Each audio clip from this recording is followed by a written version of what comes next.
बिस्मिल्लाहिर्रहमानिर्रहीम। नन ज़मंग दुयम लेक्चर दे और हगा the physics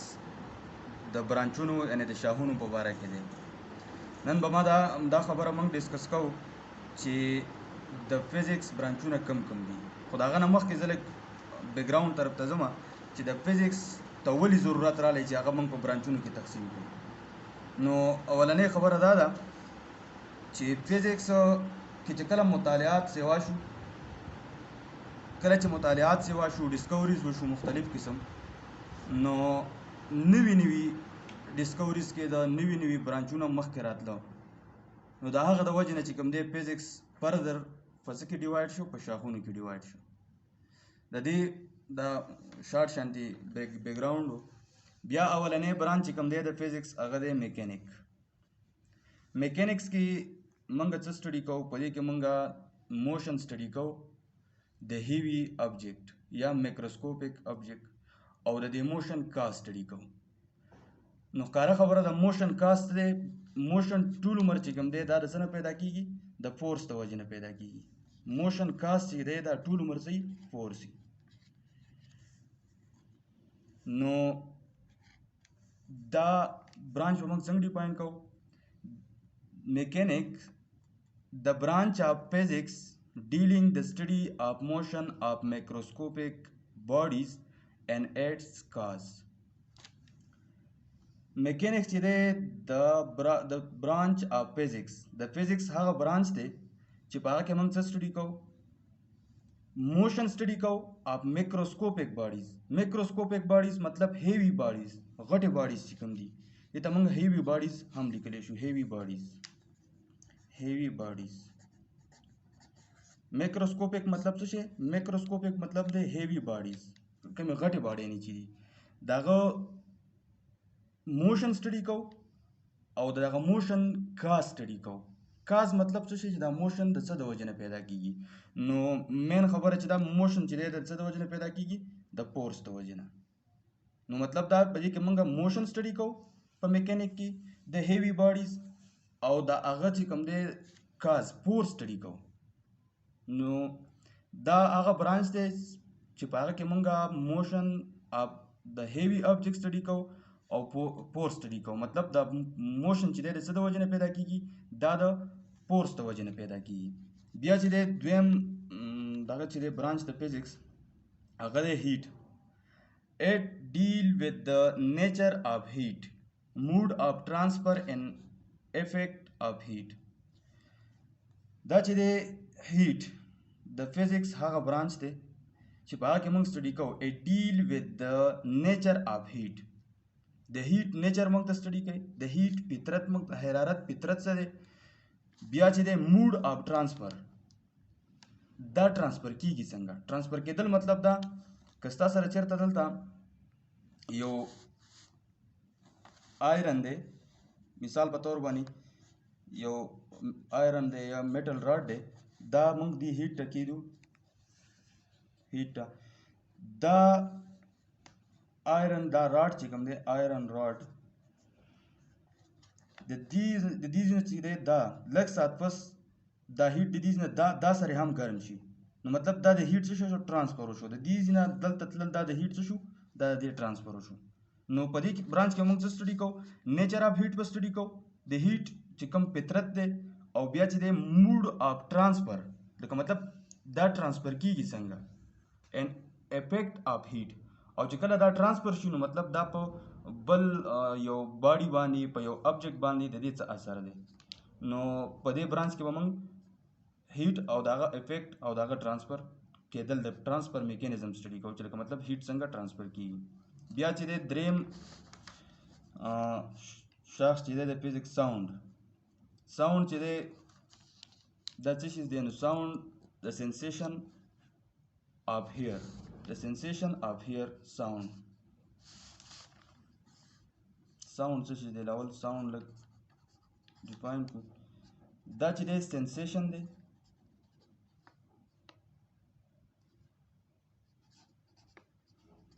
sensation of hear द औरेदो एहसास दे का मतलब हाँ यो احساس هغه یو د اوریدو د احساس ته څه وایي دغه ته ساوند وایي نو په دې برانچ کې به ساوند ډیل وذ د فزیکل اسپیکټ اف ساوند په دې کې به موږ د ساوند چې فزیکل اسپیکټ sound waves their production properties and application لکه مطلب په دې برانچ کې موږ ساوند سټډي کوو دغه سره سره به ساوند پروډکشن سټډي کوو مطلب ساوند پیدا کیږي څنګه دغه پراپرټی نه څه دي بیا به پکې دغه اپلیکیشن سټډي کوو نو دا د فزیکس هغه برانچ دی چې په هغه کې موږ سټډي کوو ساوندز ویوز پکې سټډي کوو پروډکشن اف ساوند پکې سټډي کوو پراپرټي اف ساوند پکې سټډي کوو او اپلیکیشن اف ساوند پکې سټډي کوو او بل چې دی زموږ سره اپټکس یا لایټ optics یا light چې دی it is the study of physical aspect of light its property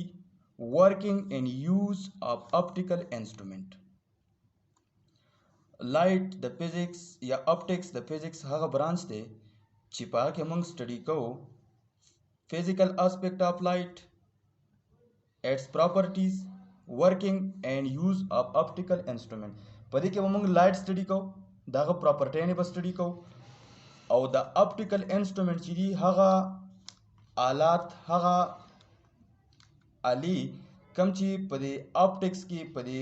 د لایټ په پروډکشن یا په ټرانسمیشن یا په هر څه کې چې د لایټ په دې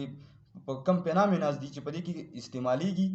دغه ته ویلی شي اپټیکل انسټرومنټ اپټیکل انسټرومنټ مطلب هغه آلې چې هغه مطلب زموږ سره د لایټ په پروسس کې استعمالیږي لکه لایټ ریفریکشن کیږي ډایپریکشن کیږي کنورژن کیږي هر څه کیږي خو چې په لایټ کې کله زموږ سره استعمالیږي د لایټ په پروسس باندې موږ هغه استعمالو د لایټ د معلومولو لپاره د هر څه لپاره خو چې لایټ وکړي هغه ته ویل شي انسټرومنټ اپټیکل انسټرومنټ صحیح شو پراپرټی نه پکې د موږ دغه اپټیکل انسټرومنټ استعمال سټډي کوو چې څنګه دا استعمالیږي او ورکینګ سټډي کوو کار څنګه کوي صحیح شو بیا چې د الیکټریسيټي اینڈ میګنیټیزم دی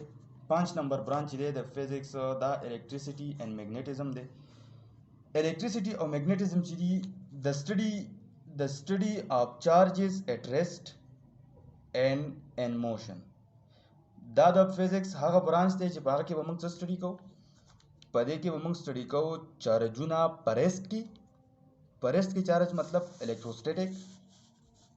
پرس کې چارج مطلب څه دی الیکټروسټیټک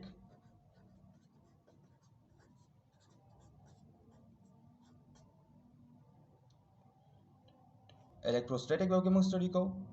لکه مطلب څنګه چې موږ په الیکټروسټیټک کې چارج پرس کې سټډي کوو او په موشن کې مطلب په موشن کې الیکټروډاینامیک شو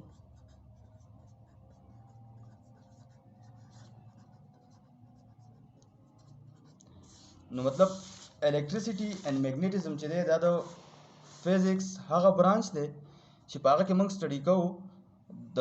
چارج په ریسټ کې او په موشن کې او دغه افیکټ سټډي کوو دغه اثرات سټډي کوو اینڈ دیئر ریلیشنشپ وذ میګنیټیزم او د دې چارجونو ریلیشنشپ سټډي کوو د میګنیټیزم سره مطلب دا که یو چارج زموږ سره چېرته په ریسټ کې دی نو په ریسټ کې زموږ سره چې کله هر کله یو چارج پروت وي مثال په تور باندې دلته زموږ سره یو چارج پروت دی په ریسټ کې دا یو چارج کیو دی دا پروت دی د دې کار دا دی چې دا به الیکټریک فیلډ پیدا کوي چارج چې کله په ریسټ کې کنه په ریسټ کې چارج چې کله په ریسټ کې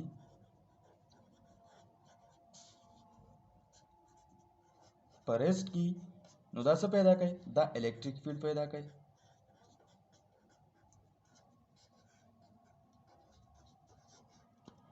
او چې کله چارج په موشن کې په موشن کې نو دا موږ څه پیدا کوي کله چې چارج زموږ سره په موشن کې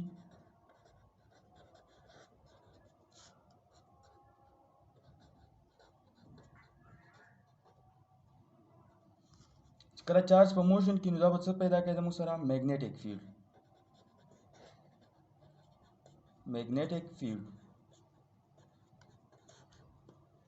نو دې فینامینه ته مطلب د دې چې کوم دی ریلیشنشپ د میګنیټیزم سره دغه دی چې کله چارج په ریست کې دی نو الکتریک فیلډ پیدا کوي او میګنیټیزم سره ریلیشن دا دی چې کله چارج په موشن کې دی نو زموږ سره څه پیدا کوي میګنیټیک فیلډ پیدا کوي. بیا راځو مونږ اټامیک فزیکس د فزیکس هغه برانچ دی بل برانچ د فزیکس دی هغه اټامیک فزیکس دی او دا هغه برانچ دی د فزیکس اټ از د سټډي اف د سټرکچر اینڈ پراپرټي اف اټم. په اټامیک فزیکس کې به موږ څه سټډي کوو؟ په اټامیک فزیکس کې به موږ دا سټډي کوو سټرکچر به سټډي کوو او پراپرټي به سټډي کوو د اټمونو. سټرکچر مطلب دا اټم څنګه جوړ دی، مثال په تور باندې اټم سټرکچر دا دی دا جوړ څنګه دی، نیوکلیای دا نیوکلیس دی شیلز دی دا سټرکچر دی.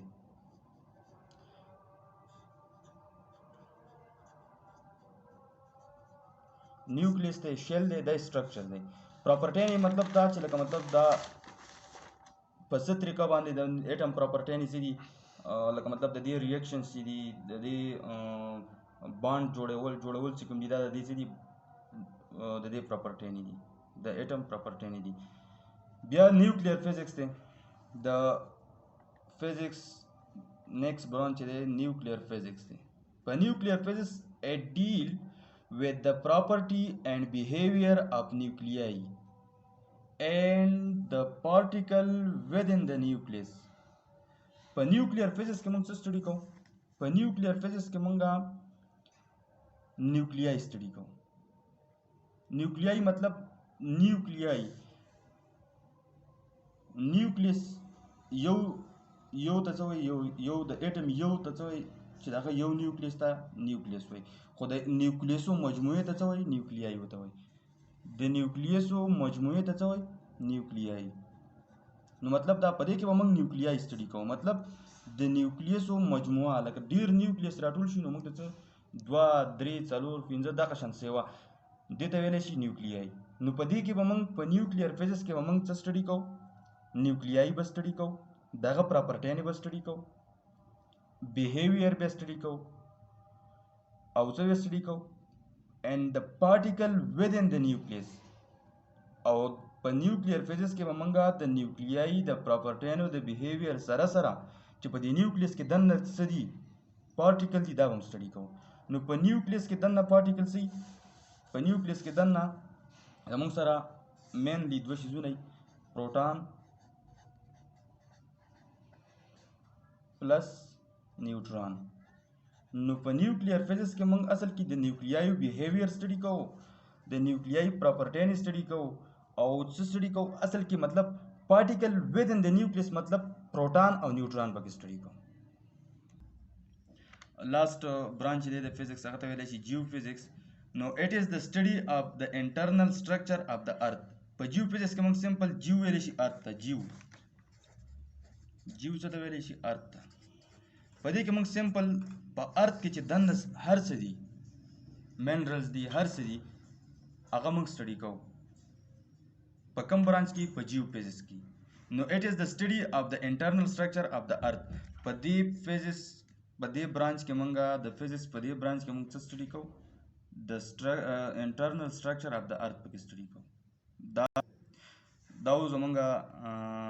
یو شارټس اینڈ انټروډکټري لیکچر د برانچز اف فزیکس په باره کې. د نورو نیو ویډیوز لپاره